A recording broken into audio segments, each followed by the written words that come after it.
आमर मान्यवर उपवाचस्पति श्रीजुक्त रजनीकांत सिंह महोदय एवं आज कार्यक्रम में उपस्थित थिबा अनुगुल जिलार समस्त बुद्धिजीवी एवं समस्त संगठन कर्मकर्ता समस्त को मोर अभिनंदन ज्ञापन करुच्ची। वास्तविक आज संबर्धना सभा जहाँकि अनुगुल जिलार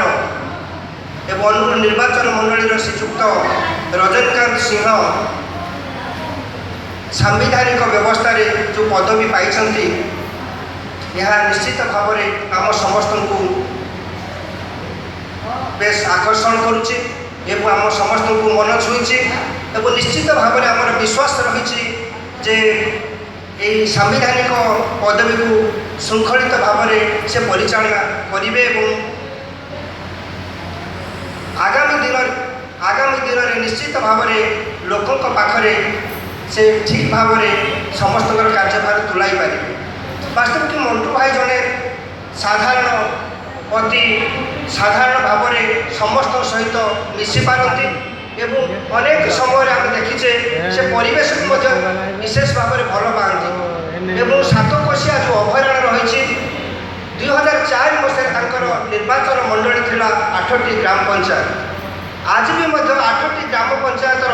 सरल लोक मैंने पाखे पहुँचते विभिन्न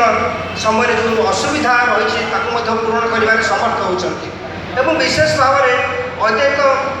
अजय प्रसाद सिंह महोदय जितेबाला जंगल मंत्री थे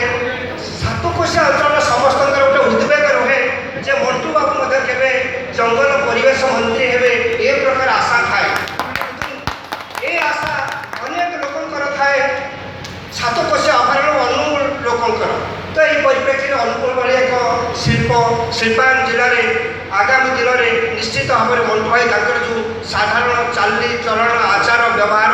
समस्त को आकर्षण करुच्ची एवं निश्चित भाव में से आकर्षण लोकंर विभिन्न प्रकार समस्या समाधान करिपारुछि एवं मंटू भाई पाखर मुझे जानी अनुगुल जिले में कहारी केबे से क्षति करना यहीटा तुमको अंगे लिखी विरुद्ध विरुद्ध जी जहाँ कहूना कहीं कहारी केबे से क्षति करना हुए तो से मंटू भाई विरोध में अनेक कथा किए कहीपे किंतु कहारी से केबे क्षति करना सेटा पाखे आम शिखार आवश्यकता रही पारु पर्यंत जी से पारती लोकंर काम करती एक कथा आम विभिन्न समय पाखे सामूहिक काम कर पारिछु एवं कहार से क्षति न करवा यहाँ हूँ आम समस्त गोटे गर्व गौरव। धन्यवाद।